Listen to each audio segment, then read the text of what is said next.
کیا آپ نے کبھی اس پھول کے بارے میں سنا ہے جو ایک ایسے گملے میں مہکا جہاں دھوپ کبھی نہیں پہنچتی تھی؟ وہ پھول صرف اس امید پر مہکتا رہا کہ شاید کوئی گزرنے والا اسے دیکھ کر مسکرا دے۔ یہ کہانی ایک ایسے ہی نادیدہ آنسو کی ہے جو آنکھ سے نکلنے سے پہلے ہی پلکوں پر جم گیا تاکہ کسی دوسرے کی خوشی میں فرق نہ آئے۔ ایک بہت پرانی بستی میں ارشد نامی ایک لڑکا رہتا تھا۔ ارشد کا کوئی اپنا نہیں تھا۔ وہ سارا دن ایک چھوٹے سے ڈھابے پر لوگوں کو چائے پلاتا اور صفائی کرتا تھا۔ اس کی زندگی بہت کٹھن تھی، مگر اس کے چہرے پر ہمیشہ ایک دھیمی سی مسکراہٹ رہتی تھی۔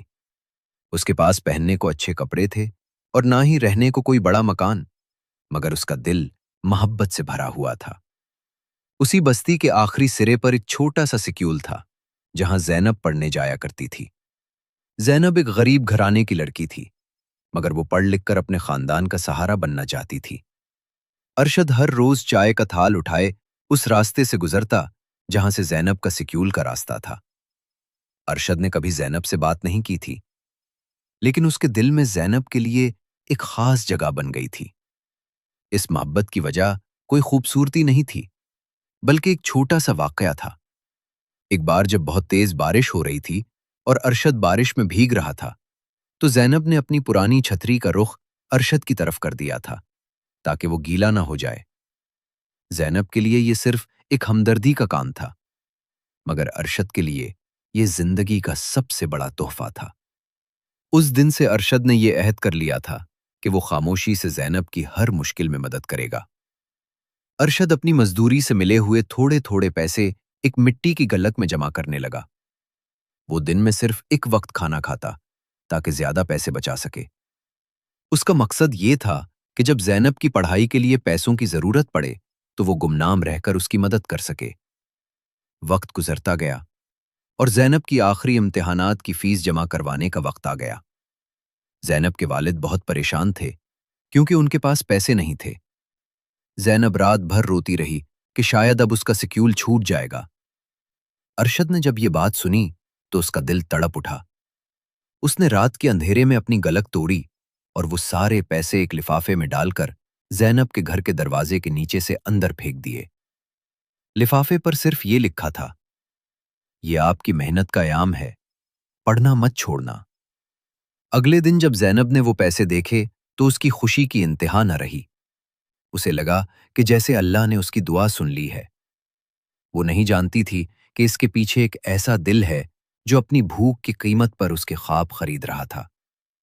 وقت پر لگا کر اڑ گیا اور بستی میں بہت سی تبدیلیاں آ گئیں۔ زینب نے اپنی محنت اور اس گمنام مدد کی بدولت اپنی پڑھائی مکمل کر لی۔ اب وہ ایک اچھے عہدے پر فائز ہو چکی تھی اور اس کا خاندان غربت کے سائے سے نکل آیا تھا۔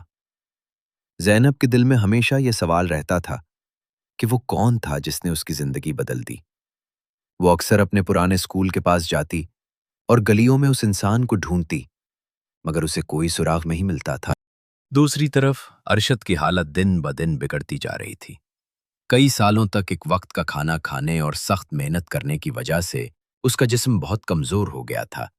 وہ اب ڈھابے پر کام کرنے کے قابل نہیں رہا تھا۔ اس نے اپنی زندگی کی تمام جمع پونجی زینب کی تعلیم پر خرچ کر دی تھی اور اپنے لیے کچھ بھی نہیں بچایا تھا۔ وہ ایک چھوٹی سی کٹیا میں تنہا رہتا تھا جہاں دیواروں پر صرف مٹی لگی تھی، مگر وہاں ایک سکون تھا۔ ایک سرد شام زینب اپنے والد کے ساتھ بستی کے ہسپتال سے گزر رہی تھی کہ اس کی نظر ایک کمزور سے آدمی پر پڑی جو ہسپتال کے کونے میں بیٹھا کانپ رہا تھا۔ وہ ارشد تھا۔ اس کے ہاتھ میں وہی پرانی چھتری تھی جو زینب نے برسوں پہلے اسے دی تھی۔ زینب نے جب وہ چھتری دیکھی تو اس کا دل زور سے دھڑکنے لگا۔ اسے وہ بارش والا دن یاد آ گیا جب اس نے ایک غریب لڑکے کی مدد کی تھی۔ زینب لپک کر ارشد کے پاس گئی اور اس کا چہرہ غور سے دیکھا۔